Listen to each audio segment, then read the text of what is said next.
Hi, ನಮಸ್ಕಾರ ಎಲ್ರಿಗೂ. ಜಯಭಾರತಿ ವ್ಲಾಗ್ಸಿಂದ ಜಯ ಮಾತಾಡ್ತಾ ಇದ್ದೀನಿ. ನಾನಿವತ್ತು ಡಿನ್ನರ್ಗೆ ಅಂತ ಮೊಳಕೆ ಬರೆಸಿರೋ ಹುರುಳಿಕಾಳಿನ ಸಾಂಬಾರು ಜೊತೆಗೆ ಮುದ್ದೆ. ಸಾಂಬಾರಂತೂ ತುಂಬ ಟೇಸ್ಟಿಯಾಗಿತ್ತು. ಮೊಳಕೆ ನೋಡಿ ಹೆಂಗೆ ಬಂದಿದೆ, ತುಂಬ ಚೆನ್ನಾಗಿ ಕಾಣಿಸ್ತಾ ಇತ್ತು. ಮೊದಲಿಗೆ ಒಂದು ಕುಕ್ಕರ್ ಬಿಸಿಗಿಟ್ಕೊಳ್ಳೋಣ.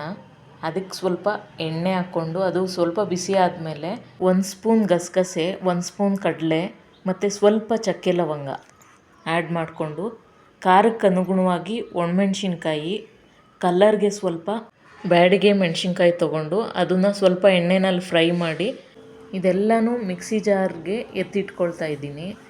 ಇದಾದಮೇಲೆ ನಾನು ಸ್ಟವ್ ಆಫ್ ಮಾಡಿಲ್ಲ. ಇದೇ ಕುಕ್ಕರ್ಗೆ ನಾನು 1 ಬೆಳ್ಳುಳ್ಳಿ, 1 ಇಂಚಷ್ಟು ಶುಂಠಿ, ಹಚ್ಚಿಟ್ಕೊಂಡಿರೋ 2 ಈರುಳ್ಳಿನ ಸೇರಿಸಿ, ಈರುಳ್ಳಿ ಸ್ವಲ್ಪ ಬ್ರೌನ್ ಆಗೋವರೆಗೂ ಇದನ್ನು ಫ್ರೈ ಮಾಡಬೇಕು. ಇದು ಸ್ವಲ್ಪ ಫ್ರೈ ಆಗ್ತಾ ಇದೆ ನೋಡಿ, ಇಷ್ಟಾದರೆ ಸಾಕು. ಇದನ್ನು ಕೂಡ ಮಿಕ್ಸಿ ಜಾರ್ಗೆ ಹಾಕ್ಕೊಂಬಿಡೋಣ. ಇದಿಷ್ಟೇ ಹುರ್ಕೊಳ್ಳೋದಿರೋದು. ನೆಕ್ಸ್ಟ್ ಇದಕ್ಕೆ ಸ್ವಲ್ಪ ಹಸಿ ಕಾಯಿ ತುರಿದಿಟ್ಕೊಂಡಿದ್ದೆ, ಅದನ್ನು ಸೇರಿಸ್ತಾ ಇದ್ದೀನಿ.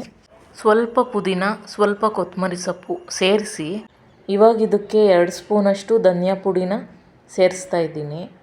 ಮಸಾಲ ಸ್ವಲ್ಪ ಜಾಸ್ತಿ ಇಷ್ಟಪಡೋರು ಇನ್ನೂ 1 ಸ್ಪೂನ್ ಧನಿಯಾ ಪುಡಿನ ಸೇರಿಸ್ಕೊಳ್ಬೋದು. ಇದನ್ನ ನುಣ್ಣಗೆ ಪೇಸ್ಟ್ ಥರ ಮಾಡಬೇಕು. ಚಕ್ಕೆ ಲವಂಗ ಗಸಗಸೆ ಹಾಕಿರೋದ್ರಿಂದ ಅದು ನುಣ್ಣಗೆ ಪೇಸ್ಟ್ ಮಾಡಿದ್ರೆ ಟೇಸ್ಟ್ ಬರುತ್ತೆ. ಇವಾಗ ಈ ಮೊಳಕೆ ಕಾಳನ್ನು ಸ್ವಲ್ಪ ನೀರು ಸೇರಿಸ್ಕೊಂಡು ತೊಳೆದಿಟ್ಕೊಳ್ತಾ ಇದ್ದೀನಿ. ನಾನು ಮನೆಯಲ್ಲೇ ಮೊಳಕೆ ಕಟ್ಟೋದಕ್ಕೆ ತುಂಬ ಇಷ್ಟ ಆಗುತ್ತೆ ನನಗೆ. ಈ ಥರ ಎಲ್ಲ ನೋಡಿ ಎಷ್ಟು ಚೆನ್ನಾಗಿ ಬಂದಿದೆ, ಅದನ್ನು ನೋಡೋಕ್ಕೆ ತುಂಬ ಖುಷಿ ನನಗೆ. ಇವಾಗ ನಾನು ಅದೇ ಕುಕ್ಕರ್ ತೊಗೊಂಡಿದ್ದೀನಿ. 2 ಸ್ಪೂನಷ್ಟು ಆಯಿಲ್ ಸೇರಿಸ್ಕೊಂಡೆ. 1 ಮೀಡಿಯಮ್ ಸೈಜ್ ಈರುಳ್ಳಿನ ಹಾಕಿ ಅದನ್ನು ಫ್ರೈ ಮಾಡ್ತಾಯಿದ್ದೀನಿ. ಈರುಳ್ಳಿ ಜಾಸ್ತಿ ಹಾಕಿದ್ರೆ ಸ್ವೀಟ್ ಬಂದುಬಿಡುತ್ತೆ ಸಾಂಬಾರು. ಇದು ಸ್ವಲ್ಪ ಫ್ರೈ ಆಗಿ ಗೋಲ್ಡನ್ ಬ್ರೌನ್ಗೆ ಬಂದಮೇಲೆ 1 ಮೀಡಿಯಮ್ ಸೈಜ್ ಟೊಮ್ಯಾಟೋನ ಇದಕ್ಕೆ ಸೇರಿಸಿ ಫ್ರೈ ಮಾಡ್ಕೊಳ್ಳೋಣ. ಈ ಹುರುಳಿಕಾಳು ಏನು ಬಳಸ್ತಾ ಇದ್ದೀನಿ, ಇದರಲ್ಲಿ ತುಂಬ ಪೋಷಕಾಂಶ ಇರುತ್ತೆ. ಡಯಾಬಿಟಿಸ್ ಇರೋರಿಗೆ, ಮೂತ್ರಪಿಂಡದಲ್ಲಿ ಕಲ್ಲಿರೋರಿಗೆ, ಅಸ್ತಮ ಇರೋರಿಗೆ ತುಂಬ ಇದು ಔಷಧಿ ಅಂತಲೇ ಹೇಳ್ಬೋದು. ಟೊಮ್ಯಾಟೊ ಸ್ವಲ್ಪ ಫ್ರೈ ಆದಮೇಲೆ ಈ ಮೊಳಕೆ ಕಾಳನ್ನ ಹಾಕಿ ಸ್ವಲ್ಪ ತಿರುಗಿಸ್ಕೊಂಡು, ಹಾಗೆ ಸ್ವಲ್ಪ ಚಿಟಿಕೆ ಅರಿಶಿನ ಹಾಕ್ಕೊಂಡು ಇದನ್ನು ಚೆನ್ನಾಗಿ ಮಿಕ್ಸ್ ಮಾಡ್ತಾಯಿದ್ದೀನಿ. ಇದು ಸ್ವಲ್ಪ ಫ್ರೈ ಆಗಬೇಕು. ಇವಾಗ ನಾನು ಮೊಳಕೆ ಕಾಳು ಜೊತೆ ಸ್ವಲ್ಪ ಸಬ್ಬಸಿಗೆ ಸೊಪ್ಪು ಸೇರಿಸೋದಕ್ಕೆ ತೊಗೊಂಡಿದ್ದೀನಿ. ಇದು ತುಂಬ ಚೆನ್ನಾಗಿ ಫ್ಲೇವರ್ ಕೊಡುತ್ತೆ ಸಾಂಬಾರಿಗೆ. ನನಗೆ ತುಂಬ ಇಷ್ಟ ಆಗುತ್ತೆ ಈ ಥರ ಫ್ಲೇವರು. ನಿಮಗೆ ಸೊಪ್ಪು ಈ ಫ್ಲೇವರ್ ಇಷ್ಟ ಇಲ್ಲ ಅಂದರೆ ಬೇಕಾದರೆ ಸ್ಕಿಪ್ ಮಾಡ್ಬೋದು. ಅದೇ ಟೇಸ್ಟು ಅದ್ರ ಫ್ಲೇವರ್ ಬಿಟ್ಕೊಳ್ಳುತ್ತಲ್ಲ ಸಬ್ಬಸಿಗೆ ಸೊಪ್ಪುದು, ಅದು ಮತ್ತು ಮೊಳಕೆ ಕಾಳಿಗೆ ತುಂಬ ಚೆನ್ನಾಗಿರುತ್ತೆ ಟೇಸ್ಟು. ಟ್ರೈ ಮಾಡಿ ನೋಡಿ ಒಂದು ಸಲ.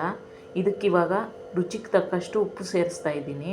ಉಪ್ಪು ಹಾಕ್ಕೊಂಡು ಇನ್ನೊಂದು ಸಲ ಚೆನ್ನಾಗಿ ಮಿಕ್ಸ್ ಮಾಡಿ ಅದಕ್ಕೆ ನಾವು ರುಬ್ಬಿಟ್ಕೊಂಡಿರೋ ಮಸಾಲಾನ ಸೇರಿಸಿ ಚೆನ್ನಾಗಿ ಮಿಕ್ಸ್ ಮಾಡ್ಕೋಬೇಕು. ಮಸಾಲ ಎಲ್ಲ ಸ್ವಲ್ಪ ಫ್ರೈ ಆಗಬೇಕು.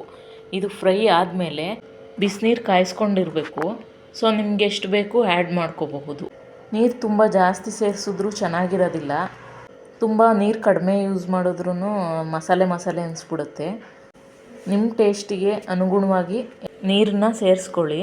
ಬಿಸಿನೀರು ಹಾಕೋದ್ರಿಂದ ಬೇಗನೆ ಆಗುತ್ತೆ ಮತ್ತು ಟೇಸ್ಟು ಕೂಡ ಡಿಫ್ರೆಂಟಾಗಿರುತ್ತೆ. ಕುಕ್ಕರ್ ಮುಚ್ಚಳನ ಹಾಕಿ 2 ವಿಜಿಲ್ ಕೂಗಿಸ್ಕೋಬೇಕು. ನೆಕ್ಸ್ಟ್ ಇನ್ನೊಂದು ಕಡೆ ಅನ್ನಕ್ಕೆ ಇಟ್ಟಿದ್ದೆ, ರೆಡಿ ಆಗ್ತಾಯಿದೆ. ಈ ಕಡೆ ಮುದ್ದೆಗೆ ರೆಡಿ ಮಾಡ್ಕೊಳ್ಳೋಣ. ಸ್ವಲ್ಪ ನೀರು ತೊಗೊಂಡಿದ್ದೀನಿ, 2 ಗ್ಲಾಸಷ್ಟು. ಅದಕ್ಕೆ ಸ್ವಲ್ಪ ತುಪ್ಪ ಹಾಕ್ಕೊಂಡು, ಸ್ವಲ್ಪ ರಾಗಿ ಹಿಟ್ಟು, 1-2 ಸ್ಪೂನಷ್ಟು ರಾಗಿ ಹಿಟ್ಟು ಹಾಕ್ಕೊಂಡು ಅದು ಕುದಿಯೋಕ್ಕೆ ಸ್ಟಾರ್ಟ್ ಆದಮೇಲೆ ರಾಗಿ ಹಿಟ್ಟನ್ನ ಸೇರಿಸ್ಕೊಳ್ತಾ ಇದ್ದೀನಿ. ಇದನ್ನು ಮೀಡಿಯಮ್ ಫ್ಲೇಮ್ನಲ್ಲಿ 3 ನಿಮಿಷ ಬಿಟ್ಬಿಡ್ಬೇಕು. ಹಾಗೇ ಇದು ಏನು ಜಾಸ್ತಿ ತಿರುಗಿಸ್ಬಾರ್ದು, ಹಾಗೆ ಬಿಟ್ಬಿಡ್ಬೇಕು. ನೀವು ಸುಲಭವಾಗಿ 2 ಮುದ್ದೆ 3 ಮುದ್ದೆ ಮಾಡಬೇಕು ಅಂದರೆ ಈ ಥರ ಮಾಡಿಕೊಂಡ್ರೆ ತುಂಬ ಈಸಿ ಆಗುತ್ತೆ ನಿಮಗೆ. ಇವಾಗ 3 ನಿಮಿಷ ಆದಮೇಲೆ ನಾನು ಅದನ್ನು ಚೆನ್ನಾಗಿ ಮಿಕ್ಸ್ ಮಾಡ್ಕೊಳ್ತಾ ಇದ್ದೀನಿ. ಒಂದು ಮುದ್ದೆನಲ್ಲಿ ಗಂಟು ಇಲ್ದಂಗೆ ಚೆನ್ನಾಗಿ ತಿರುಗಿಸ್ಕೋಬೇಕು.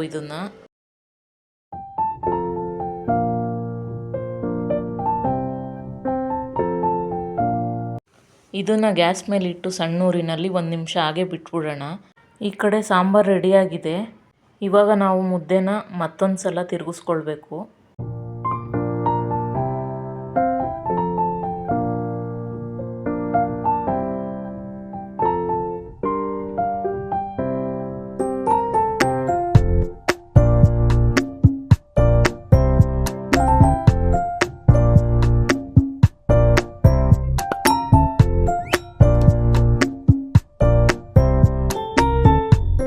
ಸೊ ಮುದ್ದೆ ಅನ್ನ ಸಾಂಬಾರು ರೆಡಿ ಆಯಿತು.